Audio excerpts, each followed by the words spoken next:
Você acabou de assistir um pequeno vídeo em comemoração da saída do hospital do seu Luiz Fernando, um dos primeiros curados da Covid-19 em Rio Grande. Nós recebemos denúncia que ele ainda vem sofrendo com os problemas de saúde. Nós fomos até a casa dele conversar com ele, onde Luiz Fernando e a sua esposa contam para nós detalhes deste atendimento que ele sofreu e que deixou sequelas. Vamos então acompanhar agora na matéria tudo o que aconteceu com o senhor Luiz Fernando desde que contraiu o coronavírus, Covid-19 em Rio Grande. Assista agora. Boa tarde, senhor Luiz Fernando. Conta para nós um pouquinho como é que aconteceu com o senhor, que o senhor estava contando para nós fora do ar, que o senhor acabou se contaminando, estava trabalhando, o senhor era trabalhador. Então, contar para nós um pouquinho qual era a sua profissão, que o senhor se contaminou com o Covid-19 e foi encaminhado para tratamento médico. E o que aconteceu no seu tratamento médico que deixou o senhor nesse estado? O senhor, mesmo depois de curado da Covid-19, o senhor não conseguiu ainda voltar à sua vida normal. Boa tarde, senhor Luiz Fernando. Conta para nós um pouquinho da sua história. Boa tarde. Eu, assim, a minha função sempre foi de vigilante, né? Eu trabalho de vigilante há muitos anos, então agora eu estava ultimamente na empresa Celtec, aqui em Rio Grande, e eu estava na Corsã ali, estação de tratamento de esgoto da Corsã, ao lado do Parque Marinha do Brasil ali. Aí ali, contato com outras pessoas, né, ali, na estação de tratamento, eu cheguei lá um dia trabalhando, tinha um funcionário deles lá que estava muito gripado. A gente teve contato ali, próximo, né? Embora eu tenha todos os cuidados, a gente com uso de máscara, né? Mas aí eu, no outro dia, cheguei em casa e me senti tipo num resfriado, né? Achei até que era uma gripe, mas amanheci com dor de garganta, coisa que nunca me aconteceu, e dor muscular, né? Aí procuramos atendimento no outro dia seguinte avisei a empresa que eu não ia ter condições de trabalhar, porque é 12h36, a carga horária trabalha num dia e o outro é folga, né? Aí no outro que eu iria trabalhar não consegui. Já a minha filha aqui em casa pegou e me isolou no quarto, já achando assim, pelos sintomas que eu estava. Aí eu fui no posto de saúde ali, fizeram a medição de temperatura, né? Não deu a febre alterada, mas fizeram saturação e tudo, deu a saturação a menos, e o médico não tem que ficar em casa, me deram aqueles 14 dias. Aí comuniquei a empresa, desde isso comecei com sintomas cada vez mais fortes. Aí procuramos de novo o posto na quinta-feira, já com mais sintomas, né? Também disseram que era resfriado e mandaram para casa. Aí a gente não quis esperar mais. A gente pegou naquela noite mesmo, a gente foi para o HU, né? Para o Hospital da FURG. Aí chegando lá, eles me fizeram a triagem direto, e já minha filha foi comigo também, que tinha sintomas de gripe, pegaram ela, fizeram a tomografia, após fazer a minha, e ela deu também alteração. No caso, eu só me lembro depois que eu fiquei hospitalizado naquela noite ali. No outro dia comecei com muita febre e começou a baixar a oxigenação. E aí a minha filha também ficou internada no HU aquele dia mesmo. E eu tive que entubar no outro dia. Fui entubado no outro dia. Naquela manhã eu amanheci pior e já me entubaram. Aí avisaram a minha filha que ela estava no quarto, estava bem lúcida, né? Ela não estava tão como eu, graças a Deus. E ela ficou 8 dias no HU, fez o tratamento e veio para casa. E eu fui para o Hospital do Coração. Quantos dias o senhor ficou no Eu fiquei no HU, eu fiquei mais ou menos a noite que eu cheguei, por volta de umas 18h30, já quase noite, e fiquei a noite e o outro dia já fui entubado e fui para o Hospital do Coração, né? Aí chegando lá eu fiquei já sedado, acordei depois de 15 dias. Ficou 15 dias sedado lá 15 dias entubado com respiração mecânica, no Hospital da Cardiologia. E aí depois eles foram diminuir a sedação, naqueles 2 dias que eu acordei, né? E o corpo da gente fica muito, muito fraco, sem muscular mesmo, não tinha. E aí aos poucos eu fui voltando às funções. Os primeiros dias era banho na cama, tudo. Aí depois do 3º dia eu já pedi para ir, me levava no banheiro. O pessoal lá, o pessoal atendeu muito bem, né, assim, mas aí eu tentei, quando eles pegaram a me dar a primeira refeição, eu vi que eu não conseguia engolir. E eles até achavam que era algum problema de uma função muscular, né, de ter parado a traqueia, aqui a garganta durante muito tempo sem comer nada, né, sem ingerir nada, alimento via oral. E aí até falaram numa fonoaudióloga, né? Mas e aí passou uns dias, chegou o dia de eu dar alta, já o vírus estava combatido. 3º dia depois que eles me colocaram uma sonda nasogastro, né? a sonda nasogástrica para mim me alimentar pela sonda. E aí eu fiquei assim, vim para cá, dei alta de lá. E por protocolo lá do Hospital do Coração, tive que ir para Santa Casa. Voltou para Santa Casa. Para Santa Casa de Rio Grande. Ali para o Geral. E Geral, São Roque ali, tá. Aí depois, a gente conseguiu a alta em 2 dias e meio. No sábado eu dei alta. Consegui para vir para casa para ficar... Só que aquilo ali é um ambiente muito contaminado, né? Sim. A pessoa que sai, que teve essa doença como eu tive, tem que estar, a UTI é muito limpo, tudo muito bem esterilizado, tudo, mas ali na enfermaria da Santa Casa não tinha condições de ficar.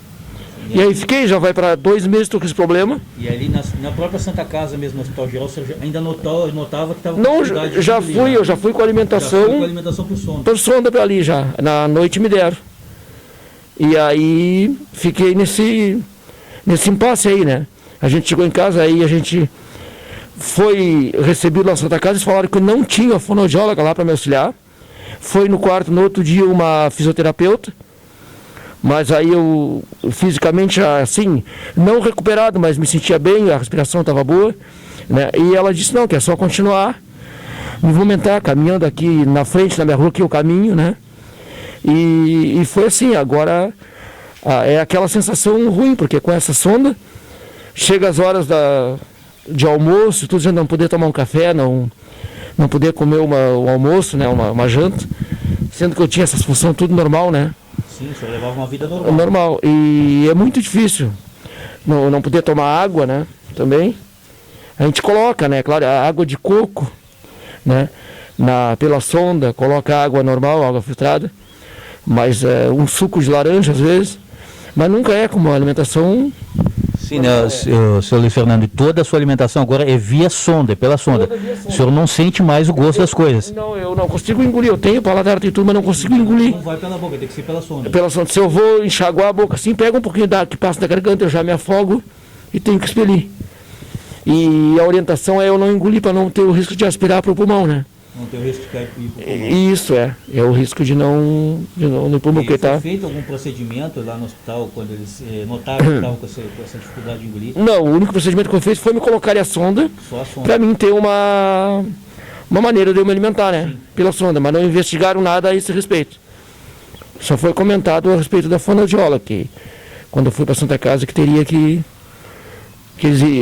talvez teria lá, que eu ia ter uma fonoaudióloga, que não teve. Aí a gente veio para casa, já no mesmo dia que eu cheguei, era no sábado, ligaram aqui a minha filha e a minha esposa a uns contatos, né, para esse profissional.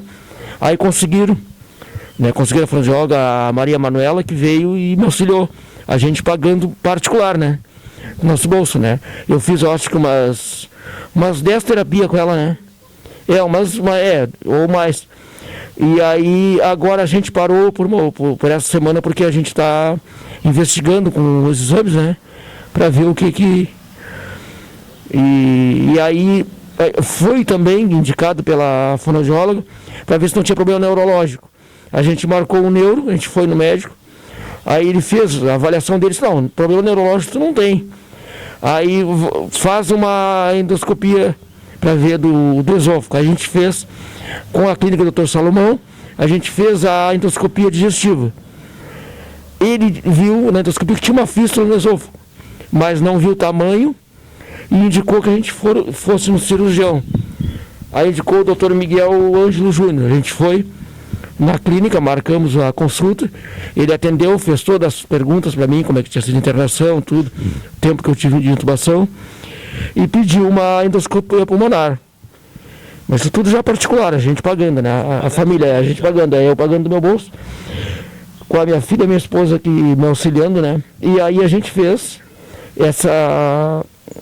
essa investigação, a gente recebeu o resultado dessa endoscopia pulmonar, foi ontem, e aí ele disse que tem uma fístula do primeiro anel da traqueia até o início do quarto anel. Aí pediu para confirmar melhor duas tomografias com contraste, que aí eu fiz hoje. No caso, hoje, dia 28 de agosto, eu fiz. Quer dizer que de 26 de julho, né, que eu saí de alta até agora, recém estou chegando consegui sair de julho. Foi, né?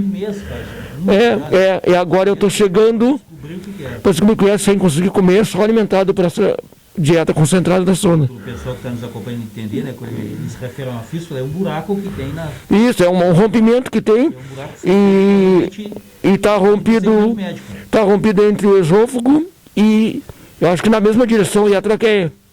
Né? Agora ele pediu tomografia para ver, acho que tamanho, né, que tá, aí ele vai olhar esses exames, tudo vai comparar e vai ver o que pode fazer eu me ajudar. Senhor Luiz Fernando, e o senhor tem sentido muita dor?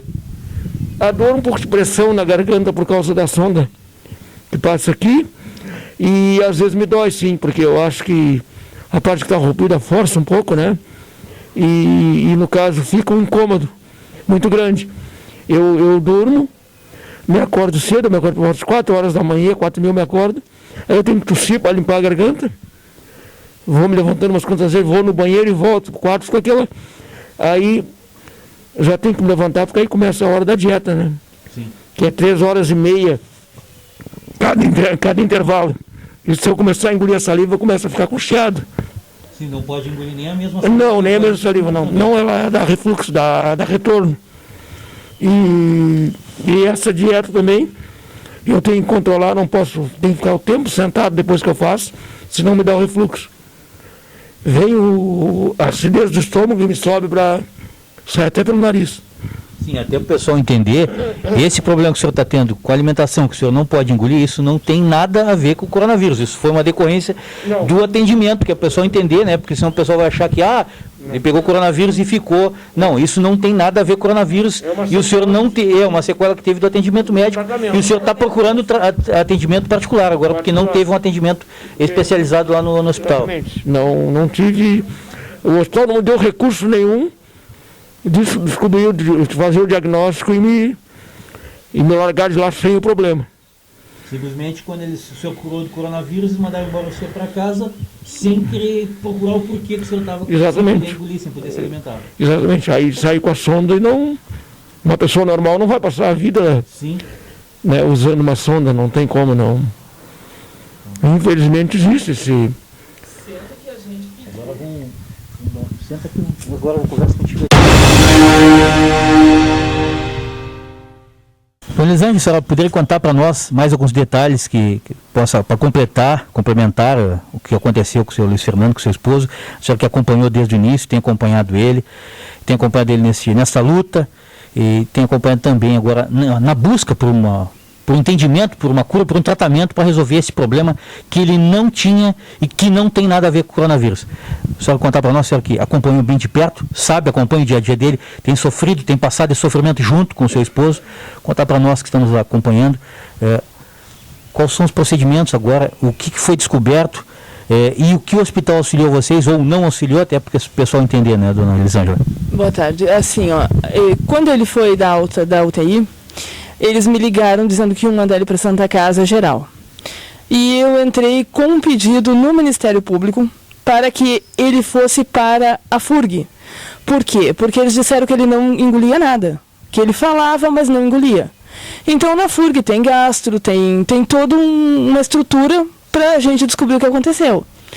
E aí eu entrei no Ministério Público, eles autorizaram que ele fosse para a FURG, me disseram que era a comunhão dos dois hospitais, né? Foi tudo preparado para receber ele. Não sei o que aconteceu, ele não foi para a FURG. Perdeu a vaga. Um motivo, não sei, ninguém me explicou. Aí, 2 dias depois, eles fizeram um teste para ter certeza que ele não contaminava ninguém e mandaram ele para o Hospital Geral da Santa Casa. Chegando no Hospital Geral da Santa Casa, ele chegou numa numa quinta-feira de tardezinha. Aí, não foi ninguém. Tá, veio da UTI, não foi ninguém. Não teve médico, não teve nada.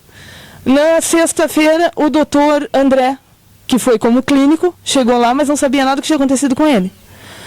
Aí conversei com ele, expliquei para ele, eu digo, doutor, ele está com muita ferida, ele está com ferida na cabeça, ferida nos pés, está com ferida. E eu digo, e não engole, e a gente não sabe o motivo que ele não engole. Sim, tá, mas o que aconteceu? Eu digo, tá, ele veio, aí expliquei toda a situação. E ele disse, vou ver. Aí foi lá dentro da enfermaria, viu a pasta dele, voltou e disse que o hospital não oferece fonoaudióloga. Vocês podem pagar e trazer um aqui e eu dou autorização para ela entrar. Aí a gente saiu a cata de uma fonoaudióloga que todo mundo se negou de entrar dentro da Santa Casa. Aí no sábado de manhã eu liguei para a rádio, falei com o vereador, que na verdade ele era o locutor ali, né? Sim. E fiz a denúncia, que o quarto que nós estávamos, passou toda a noite botando água, a água estava embaixo da cama que ele estava deitado, em frente a uma janela aberta. A enfermeira que atendeu ele na sexta-feira estava com Covid, tratando. Quer dizer, ele tinha que ter uma contraprova para entrar na Santa Casa. Ela não precisava de uma prova que não estava mais contaminando ninguém, estava circulando no meio de todos. Ele não tomou a injeção da circulação nenhuma vez e estava prescrita para ele. Dentro do hospital ele não teve atendimento nenhum na Santa Casa Geral. E ele saiu de lá com alimentação, isso porque eu montei um griteiro e denunciei na rádio, e eles deram 3 vidrinhos de alimentação para que ele tivesse alimentação até segunda-feira para eu ir pegar lá na Secretaria da Saúde. Assim ele saiu do hospital. No domingo, nós saímos no sábado, no domingo a Manuela veio, já a fonoaudióloga veio, já começou o atendimento com ele, aí ela percebeu que ele não tinha evolução nenhuma. Aí ela falou com o Dr. Felipe, da clínica do sono, e o Dr. Felipe deu para ele um exame para ver se era no início da garganta, né? Aí ele deu, a gente não tinha dinheiro para pagar, e ele deu o exame, fez a cortesia de nos atender muito bem atendido, e nos deu, através da Manuela, né? A clínica do sono, Dr. Felipe. E aí ele disse não, que ali não tinha nada, que nós tínhamos que procurar um outro médico para que nos desse uma ideia melhor, ou um neuro ou um gastro. A gente não tinha dinheiro para pagar. Fui para pedir para o posto, para o doutor daqui do posto da Quintinha, para ele nos dar o encaminhamento. Ele nos deu o encaminhamento. Deu encaminhamento para um cardiologista, para um gastro e para um neuro. Aí hoje, né, me ligaram da secretaria avisando que terça-feira vem a data que o neuro vai atender, mas eu não sei nem quando vai ser. Terça-feira é a data de quando vai atender? De quando vai atender. Terça-feira, 1º de setembro. Tá? Ele deu alta em julho. Deu alta 26 de julho. Aí o gastro vai atender, quer dizer... Aí a gente arrumou dinheiro com amigo, com família, e está começando a fazer os exames para ver o motivo. O primeiro exame foi a endoscopia. Depois que nós pagamos o neuro, o Dr. Carlos, ele sugeriu uma endoscopia, que ele disse, ele não tem nada neurológico, vamos fazer uma endoscopia. Aí ele fez, aí o Dr. Salomão viu a fístula e disse, vão encaminhar, eu vou te dar 2 cirurgião, um de Porto Alegre, um daqui, e vamos ver o que está acontecendo. Aí o cirurgião Miguel disse, não, eu não tenho como, com uma endoscopia, ver realmente se ele tem uma fístula na traqueia. Eu tenho como ver essa outra, do esôfago, né? Mas a traqueia não. Aí ele fez e confirmou a fístula da traqueia. Ele disse que é bem maior do que ele imaginava que fosse. Ele tem marcas que já cicatrizaram do tubo, né? E o doutor Salomão nos disse que esse problema dele foi causado pelo tubo. E o doutor Miguel disse que isso foi causado pelo tubo. Está nos exames, isso está comprovado nos exames, né? Está comprovado. Está comprovado nos exames, ele fez os 2 exames, agora a gente vai ter o outro exame terça-feira, 1º de setembro, o outro exame, que vai comprovar claramente o que realmente aconteceu lá dentro. Tanto o Salomão quanto o Miguel, eles disseram que foi pelo tubo. O que eles disseram? Entre estar vivo e com uma sequela, o que ele quis dizer é o seguinte, que como ele foi entubado para sobreviver, sim, né? Aí eu fico pensando assim, tudo bem, houve uma sequela, mas será que é o quê? Ele é um bicho que tem que ser atirado, e nenhum bicho se faz isso? E ser largado no mundo sem poder comer, sem nada, porque houve uma sequela. O doutor Neuro que nos atendeu, o doutor Carlos, disse que isso aí foi deles fazerem o manuseio do tubo com ele aberto, não tiraram a pressão. Tinham que ter tirado a pressão. Aí o que tu viu dentro da Santa Casa Geral, tá? A imundícia, o maltratamento, a falta de respeito com as pessoas, te faz acreditar que fizeram o manuseio dele dentro da UTI como se ele fosse o quê? Um boneco? Eles botaram profissionais capacitados ou pessoas que estão aprendendo, pessoas que não querem trabalhar? Porque dentro da Santa Casa Geral, as enfermeiras fogem. O médico, o doutor André, cardiologista, que lá estava como clínico, ele não chegou nem perto da cama dele. Ele só foi atender ele dentro do quarto quando o Pedro, que é um dos que comanda a Santa Casa do Coração, foi lá porque eu chamei. Porque eu fui para a rádio me queixar. Porque eles não chegam, as enfermeiras, elas não chegam perto, nem as técnicas. As enfermeiras, aquelas que são formadas, elas vão esvaziar a sonda, elas saem pingando urina todo o quarto para jogar dentro do banheiro, os papagaios cheios, com madre cheia ali, elas nem sequer têm o respeito de dar descarga, como se só tivesse porco dentro do quarto. É assim que funciona lá dentro. Então, dentro da UTI, eu não sei o que aconteceu, porque não tem ninguém vendo. A única notícia que tu tem de quem tem Covid dentro do hospital é por um telefonema da Santa Casa. Né? A FURG, os médicos vão te atender lá fora. Eles vão te dar explicação lá fora. O médico que atendeu ele na FURG quando entubou ele, o doutor César, ele foi lá, ele conversou, ele ia todos os dias falar comigo. Mas dentro da Santa Casa não é assim. E ele saiu de lá dessa forma, e quando eu entrei em contato com o Ministério Público agora para pedir que me arrumassem um gastro e um neuro, a resposta foi: ele pode ficar com a sonda porque é estético. Ele não é um velho, ele não é um desnutrido, e ele quer reparação para estética. Então ele não tem esse direito. Foi o que o rapaz me disse, que entrou em contato com o hospital para conseguir uma explicação, e a resposta que ele teve do hospital foi essa: é estético. Querer comer é estético. Então eu fico perguntando assim, a gente paga imposto para tudo, até para ter papel higiênico em casa, mas a gente não tem direito à saúde. Quer dizer que a profissão dele como vigilante é uma profissão que tem que estar trabalhando, não é uma profissão que tem que parar. Assim como caminhoneiro, assim como vendedor de supermercado, tem que estar trabalhando. E quando essas pessoas adoecem com Covid, fazem o que com elas? Jogam elas aonde? Tratam elas como animal, que é assim que eles fazem. As pessoas não têm direito a nada, absolutamente nada. Tu entra para dentro da Santa Casa, tu és tratado como um lixo. E eu te digo porque eu fiquei 2 dias com ele lá inteiro e 3 noites. És tratado como um lixo. Tu não tem direito a nada. As pessoas te olham com nojo. E até os profissionais que estão trabalhando lá dentro estão contaminados em contato com as pessoas. E os familiares não podem ir ver quem está lá dentro. Mas os profissionais podem estar contaminados lá. É assim que funciona. E aí eu digo, eu não tenho... O doutor já disse para nós que a Santa Casa está com redução nas cirurgias, né? E que também não foi boa a experiência de vocês. Ela disse isso na última consulta de vocês na Santa Casa. E é assim, não sei se eu posso operar. E aí eu te digo assim, a gente não tem dinheiro para pagar a cirurgia. E como é que vai ser? Porque ele disse que é uma coisa irreversível. Tem que haver uma cirurgia. E aí como é que eu faço? Para quem eu apelo? Para quem eu vou pedir socorro? Porque eu não tenho como pagar. Ele ganha R$1.600. Agora ele está com o benefício da Previdência, ele ganhou R$1.045. Aí eu te digo assim, em um exame, foi R$895. Um exame. Mais o consulta, mais o outro exame, aí eu te digo assim, não tenho de onde tirar, não tenho como pagar. Eu não tenho como pagar cirurgia, eu não tenho como pagar exame, eu não tenho como pagar médico, eu não tenho como fazer isso. Eu dependo do favor das pessoas que estão me ajudando. Digo, para quem a gente vai apelar? Porque um ser humano que ficou com uma sequela, não foi com sequela do Covid. Ele não ficou com sequela do Covid. A sequela do Covid, nele não está. Nele, ele ficou com uma sequela da intubação. Ou ele foi mal entubado, ou foi mal manuseado o tubo nele.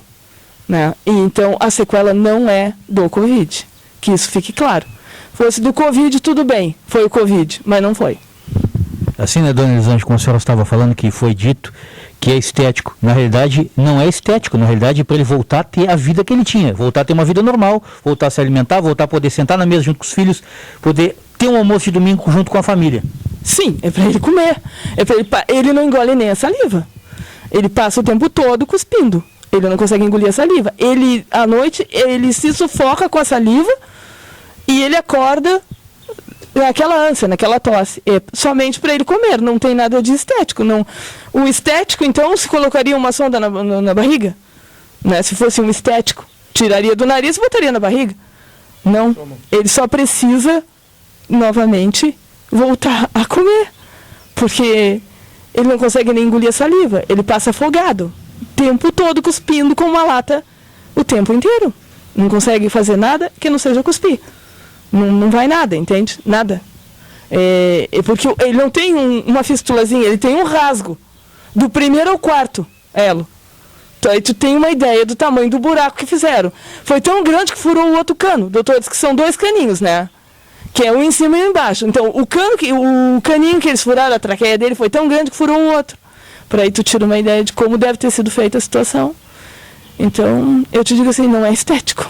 É uma necessidade de sobrevivência. Porque se ele aspirar até o suco gástrico que volta, que é o refluxo, vai para o pulmão. Aí ele vai ter uma nova pneumonia, infecção respiratória. E como é que fica isso? Isso não é estético, né? Eu não vejo isso como estético. Eu espero que um profissional me responda se isso é estético. Se tu viver desse jeito é estético. É uma estética, é uma questão de estética. E é impressionante como a situação de hoje em dia as pessoas estão vivendo. É impressionante. Eu fico assim, impressionada. E na hora que vão cobrar, cobram tudo da gente. E a gente não tem direito a nada. É isso. Nessa questão dos exames e do tratamento pós ele sair do hospital, é tudo particular, vocês não receberam mais nenhum atendimento pelo hospital, pelo SUS. Vocês tiveram que procurar tudo particular, porque no momento que ele saiu, não estava mais internado, recuperado do Covid, o teste de Covid dele deu negativo, ele não tinha mais Covid, ele foi liberado para casa, mas com a sonda, porque não conseguia engolir a alimentação, não, como tu referiste, não consegue engolir nem a saliva. O hospital lavou as mãos, não teve mais nenhum atendimento, e todo o procedimento que vocês têm feito agora tem que ser particular, porque não tem de onde recorrer.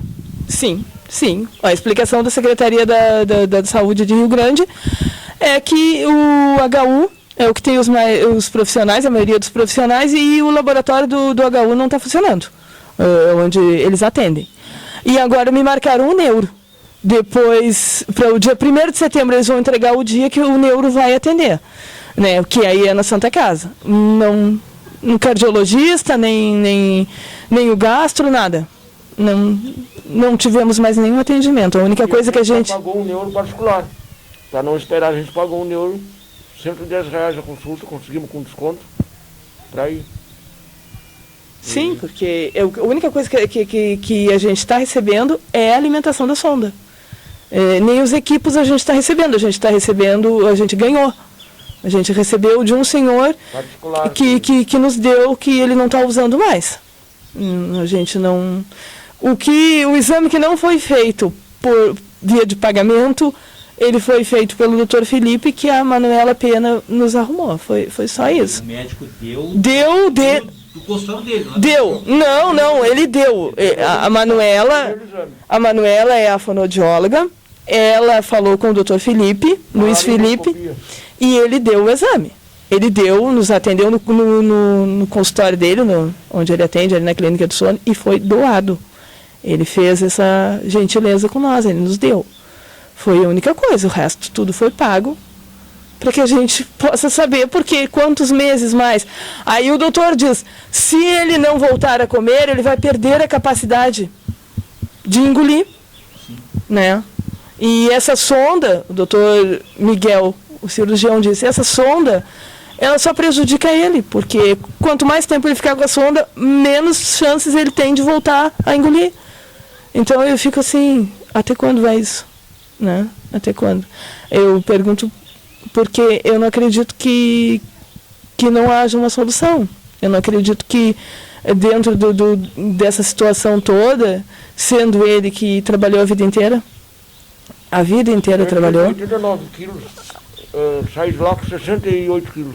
Trabalhou a vida inteira e simplesmente na hora que pela primeira vez ele tem benefício previdenciário, ele não tem recurso para se tratar. A Secretaria da Saúde não nos socorreu em nada.